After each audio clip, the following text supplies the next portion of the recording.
Welcome to Bending Jeeps, where we take our ordinary Jeeps on exceptional trails around the country. Utah is quickly becoming one of my favorite states. Today we're outside of Sand Hollow OHV Park. We're going to wash up my Jeep and straighten up the winch line on my wife's Jeep. Let me just pan around and let you see some of the scenery here. Even in this boondocking spot outside of Sand Hollow, just awesome scenery all around. One of the ways we find our boondocking spots is we use iOverlander. It's a free app. Go ahead and download it. It shows all sorts of amenities for life on the road, including free camp spots, boondocking spots at OHV staging areas. So download it. It's great. So the Sand Hollow State Park and Sand Mountain OHV area are right outside of St. George and Hurricane, Utah, down in the southwest corner of Utah. St. George seems to have everything you need: hardware stores, parts stores, accommodations, campgrounds, etc. Hurricane has mats off-road if you get stuck out here in the trails. Here's the map from BLM. Both areas have different amounts of fees, so make sure you do your research before you head out to the trails. So right out of the box, coming out of the boondocking area, trail map and a trail.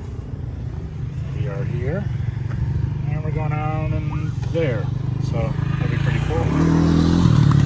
And your ratings on each trail. There are signs. So let's see how this one goes today. In addition to the posted trail maps and the maps we had found online, we also have our All Trails app, which is really handy for trail reviews, pictures, and finding out where trails are around you. Definitely something you want to download and keep in your arsenal of tools. Don't let it be your only way to find your way around, but very important to have. We were able to head up the Ridgeline Trail from our boondocking area into the Sand Hollow trail system. It's a trail they rate as a 4, had a nice ledge to climb up that's probably going to get worse over time, but led us up into the mountains to some junctions of trails we were able to get on. Milt's Mile and Rim Trail, and eventually we wound up heading to try to find Double Sammy, which was supposed to be a hard trail. Great thing about this trail riding area, though, infinite number of ways around obstacles, through obstacles, lots of bypasses, and if you found yourself stopped at something you can't get through, just turn around and hit another trail. This place was, I don't want to say easy to trail ride. There was lots of challenges for us. We're on 32 and 33 inch tires on nearly stock vehicles. My little red Jeep's a 4-cylinder stick shift, so the challenge is there for your everyday Jeep. Definitely take your 4-wheel drive out there if you're into trail riding. This is one of those places that I would say is a must go, and you would definitely need more time than the weekend we spent here to suitably explore this area. And once again, we have front lockers, that's it. And we were just able to go amazing places with the Jeeps.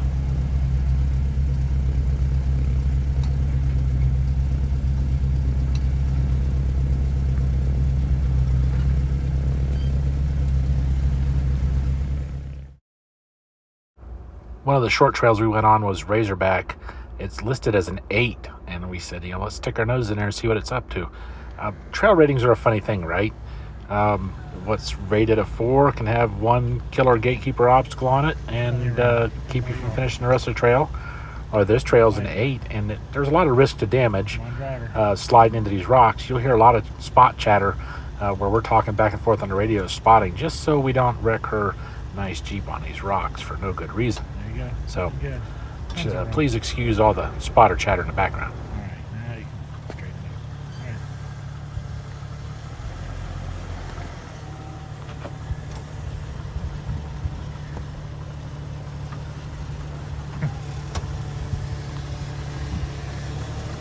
right. Passenger? This place is such a beautiful place to trail ride that there's going to be a lot of video in here with no narration, just us trail riding. It's like driving in a screensaver. Right, so just let this play and enjoy Jeeps in their natural habitat. Nice and slow. We're going to drop off a little more driver. Beautiful. Now go passenger.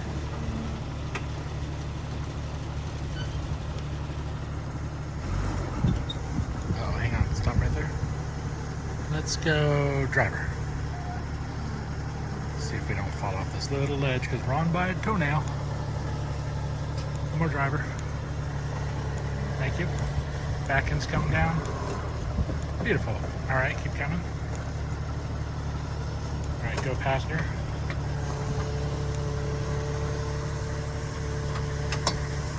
Nice. Climbing up.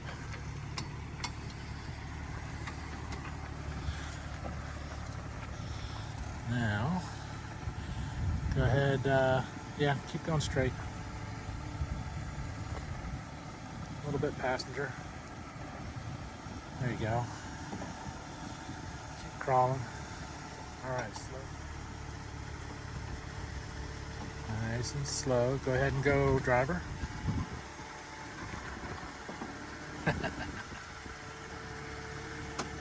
Keep going, driver.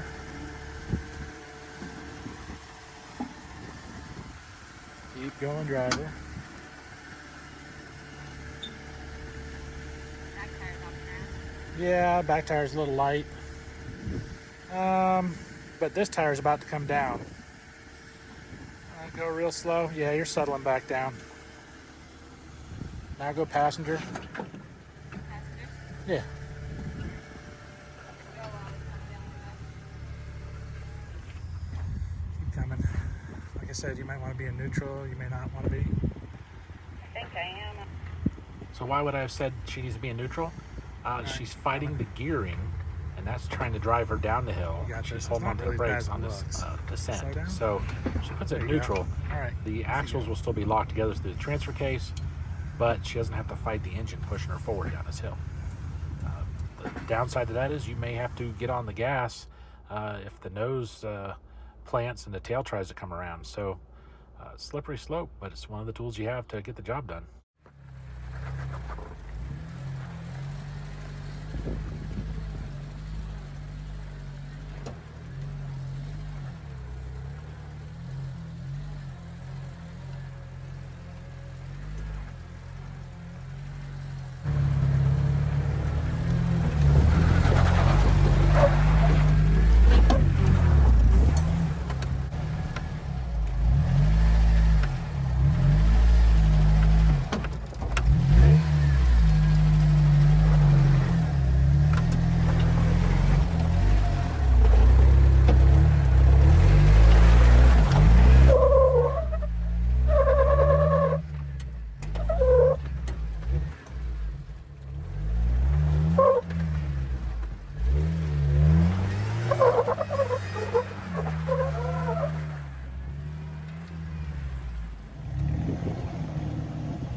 But maybe not.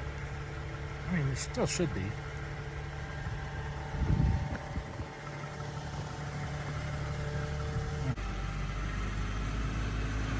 There you go. You got it now. Go ahead, passenger.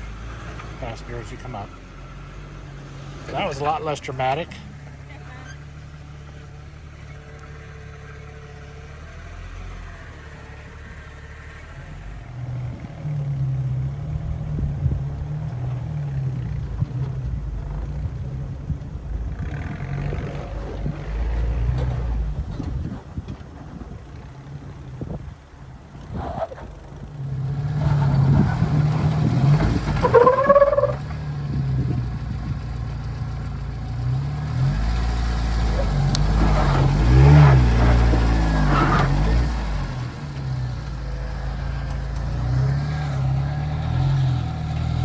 So I think if you can go forward, driver.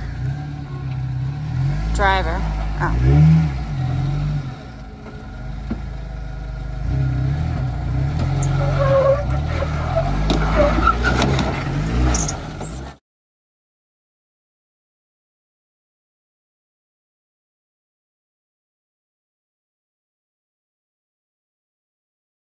Not your fender flare.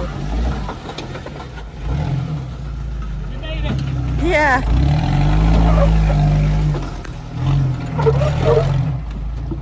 All right, good line, good line.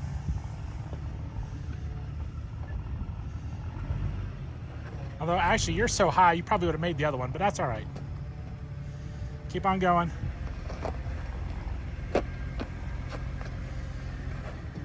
It's probably going to pivot you around. Just try going for a little bit more. There we go. You got it.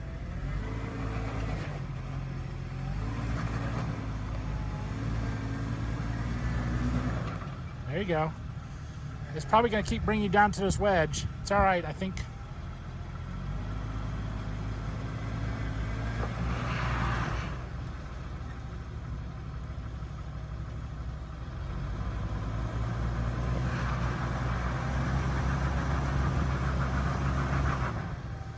Back up, bump it a little bit.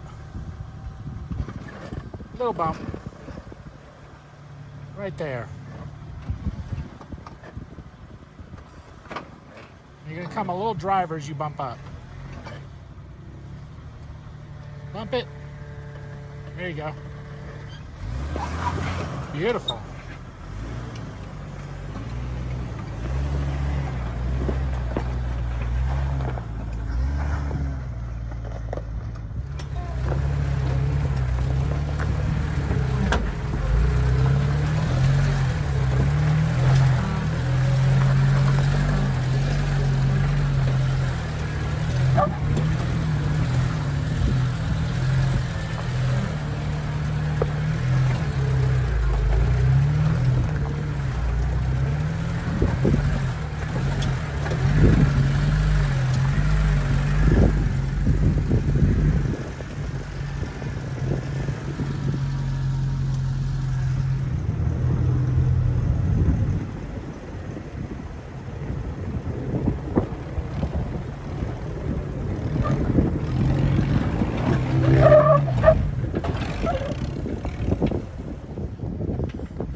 Go. Now a little passenger. Little passenger. There you go. Take it on up. Alright, back up. Nice job. And enough lift that no belly rub. So whatever.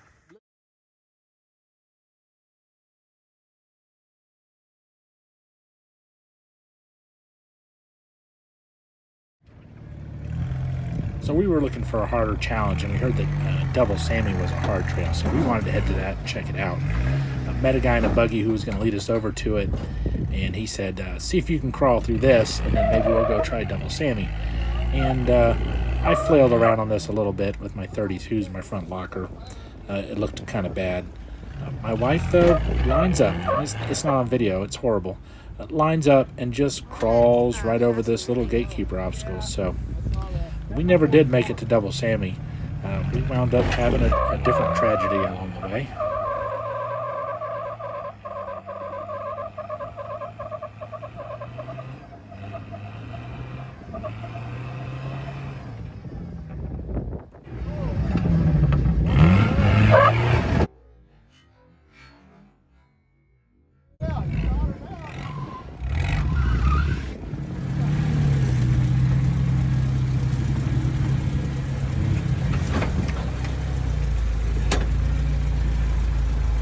So our confidence is high. We've got a new friend with a buggy.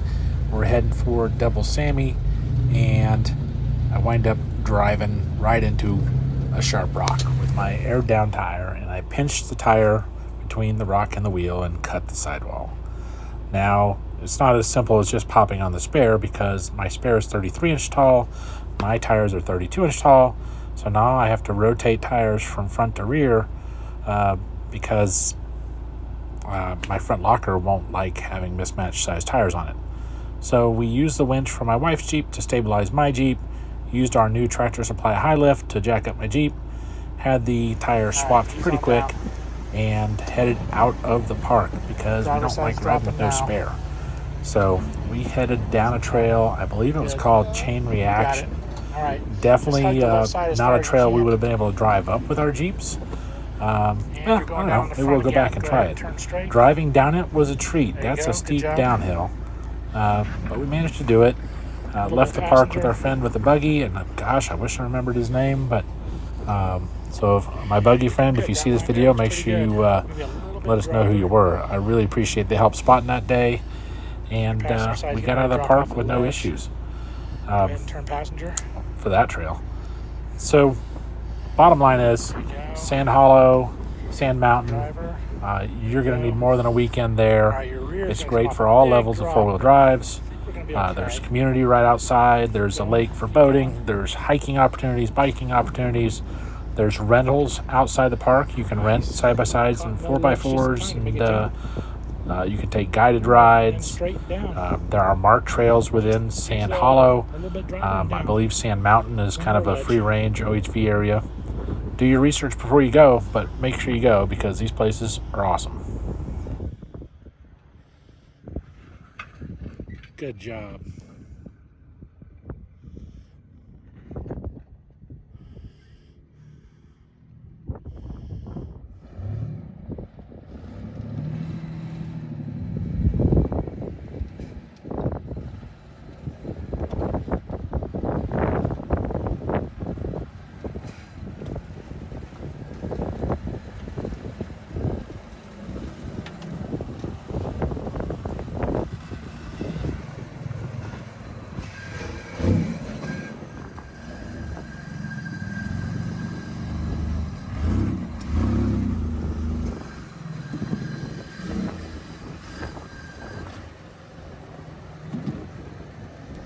Thanks for joining us on another trail ride and trail review.